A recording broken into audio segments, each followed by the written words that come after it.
Team Nasir 3ஆம் ஆண்டு பிகம்சி இன்றைய செய்திகள். 9 ஆண்டுகளில் 17,000 என்கவுண்டர்கள். உத்தரப்பிரதேசத்தில் கடந்த 2017 முதல்வர் யோகி ஆதித்யநாத் தலைமையில் பாஜக ஆட்சி அமைந்தது. அது முதல் மாநிலத்தில் கிரிமினல் மீது கடும் நடவடிக்கை எடுக்கப்பட்டு வருகிறது. இது குறித்து மாநில அரசின் குற்றப்பிரிவு போலீசார் வெளியிட்டுள்ள அறிக்கையில் கூறியிருப்பதாவது: உத்தரப்பிரதேசத்தில் கடந்த 9 ஆண்டுகளில் 17,043 என்கவுண்டர்கள் நடத்தப்பட்டுள்ளன. இதில் 289 கிரிமினல்கள் ஒழிக்கப்பட்டுள்ளன. 34,253 கிரிமினல்கள் கைது செய்யப்பட்டுள்ளனர். இந்த என்கவுண்டர்களில் 18 போலீசார் உயிர் தியாகம் செய்தனர். 1,852 போலீசார் காயமடைந்தனர்.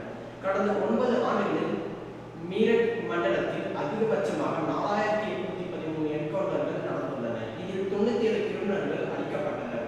8,921 கிரிமினல்கள் கைது செய்யப்பட்டனர். இவ்வாறு